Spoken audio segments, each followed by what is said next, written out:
para pemilik waktu luang, selamat datang. Apa kabar kalian semua? Mudah-mudahan sehat selalu ya. Di video kali ini, kita akan melanjutkan kembali alur cerita drama Korea yang berjudul River Where the Moon Rises episode ke-14. Di episode lalu, kemenangan pasukan yang dipimpin oleh Pyeonggang dan Ondal atas pasukan Zou Utara yang terkenal barbar membuat Gochuga semakin diliputi penyakit hati. Sementara Gogun mulai merasa iri hati pada Ondal yang dulu dianggap sebagai pemuda biasa, namun kini berhasil menjelma menjadi pahlawan bagi Goryu. Gogun yang mendendam pun akhirnya bertekad akan menghancurkan Ondal dan Pyeonggang. Keberhasilan pasukan suku Suno membuat posisi mereka dikembalikan ke dalam Dewan 5 Suku, serta cap sebagai pengkhianat pun akhirnya dibersihkan. Namun cobaan kembali mendatangi keluarga kerajaan. Setelah menanti selama 1 dekade, Dojong Seo akhirnya memiliki peluang besar untuk membalaskan dendamnya pada Raja Pyongwon. Akankah Dojong Seo berhasil membalaskan dendamnya pada sang raja? Tonton video ini ya. Namun sebelumnya, jangan lupa klik subscribe, like, komen, dan nyalakan notifikasi loncengnya ya, supaya bisa dapat update drakor dan film dari channel ini. Dan buat yang sudah subscribe channel ini, terima kasih banyak ya. Dukungan kalian menjadi semangat bagi kami untuk mengembangkan channel ini. Langsung aja kita bahas drakornya, check it out!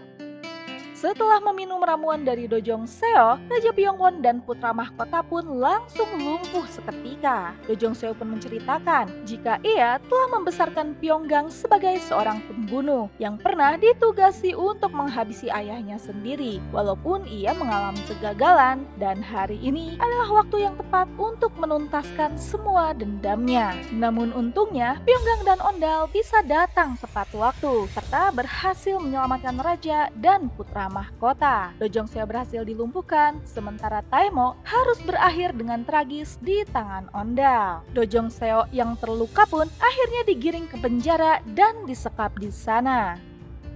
Upaya pembunuhan terhadap raja dan putra mahkota oleh Dojong Seo mengejutkan Ratu Jin. Ya, itu karena ialah yang mengenalkannya pada Raja Pyongwon. Sementara itu, Pyeonggang pun tengah berpikir siapa orang yang membawa Dojong Seo masuk ke istana, serta siapa saja orang yang tengah mengancam keselamatan Raja Pyongwon.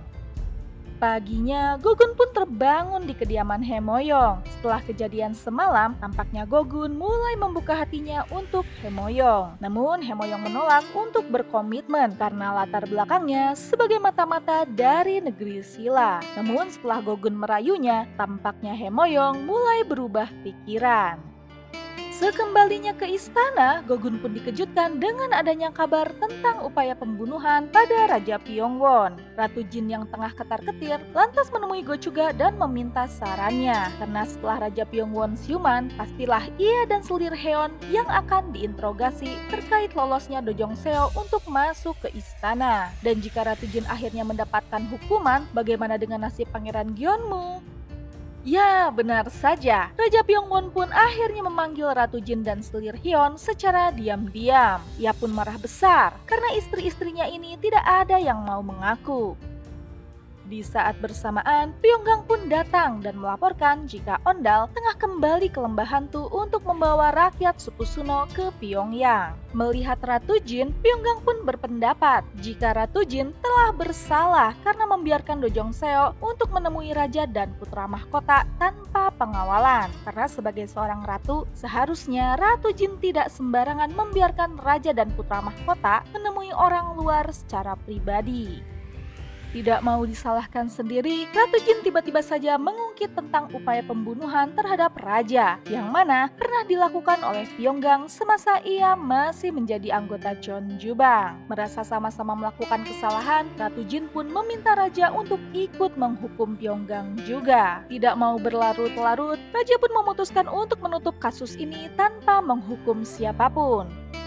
Sepeninggalan raja, Pyeonggang pun jadi bertanya-tanya, dari mana Ratu Jin bisa mengetahui masa lalu Pyeonggang ini? Sementara itu, Dojong Seo yang tengah dipenjara tiba-tiba diculik paksa oleh sekelompok pasukan misterius dan kembali menyekapnya di sebuah tempat misterius juga. Hilangnya Dojong Seo kembali menggemparkan istana. Namun Raja Pyongwon memerintahkan Gogun untuk menangkap Dojong Seo dan langsung menghabisinya di tempat saja.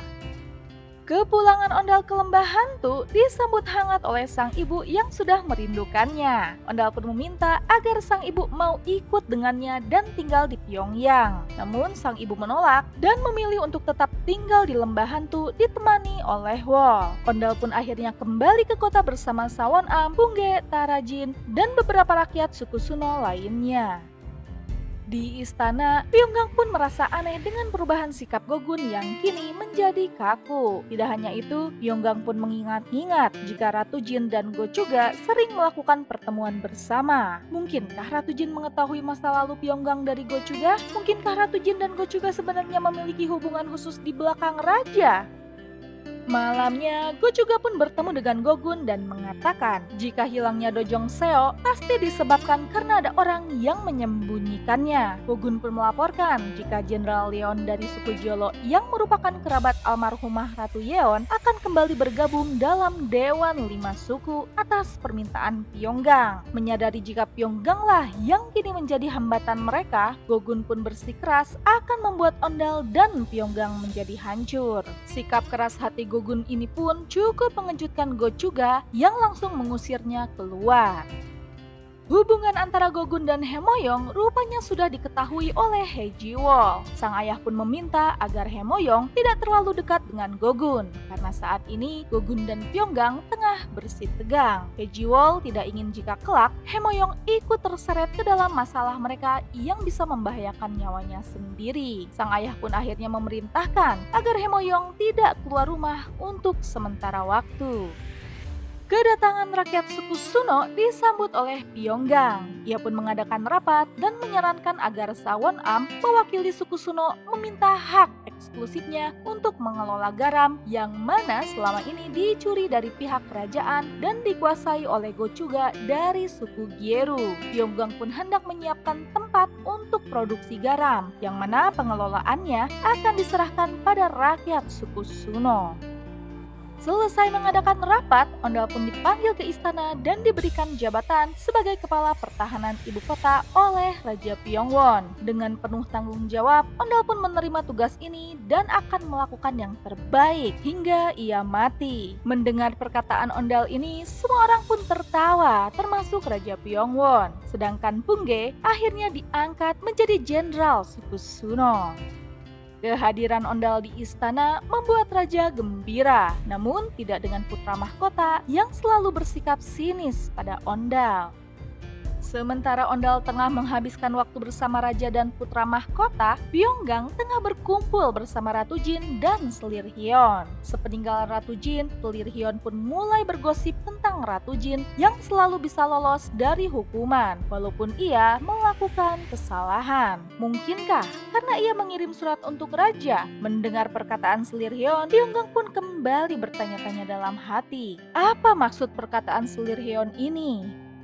Malamnya, Ondal pun kembali ke Balai Magnolia dalam keadaan mabuk. Setelah menyuruh Ondal untuk tidur lebih dulu, Pyongyang pun kembali ke meja kerjanya. Sementara itu, Haemoyong yang tengah tertidur tiba-tiba saja diculik dan dibawa kembali ke negeri Silla atas perintah Kim Cha-seung. Ya, sang jenderal negeri Silla itu marah besar karena belakangan Haemoyong mengirimkan info yang salah mengenai Goryeo, terutama saat tengah berperang melawan Zhou Utara. Namun untungnya, Raja Jinhung, penguasa negeri Silla ke-24 itu pun akhirnya memberi kesempatan kedua pada Haemoyong. Kali ini, sang raja sudah mengetahui jika Goryeo memiliki putri Pyongyang yang pintar. Oleh karena itu, Raja Jinhung pun kembali memberikan misi pada Haemoyong untuk menghabisi putri Pyongyang. Karena keberadaan Pyongyang menjadi penghalang baginya untuk bisa menaklukkan Goryeo. Hilangnya Haemoyong membuat Haejiwol panik. Ia pun memarahi Gogun karena akibat kedekatannya dengan Haemoyong membuat putri angkat yang ia sayangi itu kini tengah berada dalam bahaya. Sementara itu, Dojong Seo yang tengah disekap didatangi oleh seseorang yang ternyata adalah Gogun. Ya, orang yang menculik Dojong Seo dari penjara adalah pasukan suruhannya Gogun. Sang jenderal suku Gyeru itu pun lantas menanyai Dojong Seo mengenai hilangnya Haemoyong. Namun tentu saja Dojong Seo tidak tahu apa-apa. Di istana, Pyongyang pun mengutarakan kecurigaannya tentang perselingkuhan Ratu Jin dan Gochuga pada Dayang Gongsun. Reaksi terkejut dari Dayang Gongsun sedikit menarik perhatian Pyongyang. Sebelum Pyongyang bertanya lebih jauh, Dayang Gongsun pun buru-buru untuk undur diri. Sementara itu, Sawon Am yang sudah bergabung dalam Dewan Lima Suku lantas mengajukan permintaan pengembalian hak eksklusif garam yang telah dimonopoli Gochuga dan kroni-kroninya. Namun dengan angkuh, Gochuga menolaknya. Di sisi lain, kesibukan Pyongyang untuk melawan Gochuga membuatnya mulai mengabaikan Ondal. Sebagai teman, Tarajin pun mengingatkan untuk tidak melupakan jasa Ondal, karena Ondal rela bertarung dan dihina selama tinggal di istana hanya demi Pyongyang seorang. Mengingat nasihat Tarasan, Pyongyang pun menemui Ondal untuk meminta maaf. Ia pun akhirnya jujur jika belakangan tengah sibuk karena hendak membongkar perselingkuhan antara Ratu Jin dan Gochuga. Pyongyang pun menunjukkan sebuah surat pada Ondal. Ya, Pyongyang pun akhirnya mengetahui dan mendapatkan surat cinta yang pernah dikirimkan oleh Ratu Jin pada Gochuga. Saat tengah membahas masalah ini dengan Ondal, dari arah luar, tiba-tiba saja terdengar suara piring terjatuh. Rupanya, Dayang Gongsun mendengar pembicaraan Pyongyang dan Ondal, dan itu membuatnya terkejut hingga menjatuhkan nampannya. Ya, Dayang Gongsun nampaknya memang telah berkhianat. Ia pun melaporkan pada Gochuga jika Pyongyang telah mendapatkan surat cinta yang bisa digunakan sebagai barang bukti perselingkuhan antara Ratu Jin dan Gochuga. Malamnya, Gochuga pun menemui Ratu Jin secara diam-diam. Ratu Jin bersikeras jika surat cinta itu tidak pernah jatuh ke tangan siapapun. Mendengar pengakuan Ratu Jin, Gochuga pun menduga jika Pyongyang sebenarnya telah menjebak mereka berdua menggunakan surat palsu. Dan sebuah fakta terungkap, rupanya Gyeonmu bukanlah anak dari Gochuga. Dan Gochuga pun sebenarnya sudah mengetahui fakta ini sejak lama. Dan untuk bisa keluar dari masalah ini, Gochuga pun memberikan solusi untuk segera mengambil surat cinta Ratu Jin yang tengah beradab di tangan Pyongyang. Paginya, Ratu Jin pun mengajak Pyongyang untuk minum teh bersama keluarga kerajaan. Namun diam-diam, Gochuga memerintahkan Dayang Gongsun untuk mengambil surat cinta Ratu Jin yang disimpan Pyongyang. Namun aksi Dayang Gongsun ini rupanya sudah diperhitungkan oleh Pyongyang dan Ondal. Sehingga saat Pyongyang tengah dialihkan, Ondal lah yang bertugas untuk mengawasi pergerakan Dayang Gongsun dan berhasil memergoki aksinya. Sementara itu, dengan tubuh lemas dan wajah pucat, Hemoyong yang sesungguhnya telah diberi misi untuk menghabisi Pyongyang akhirnya kembali ke rumah Haejiwol, yang mana kedatangannya ini langsung disambut oleh Gogun dan sang ayah.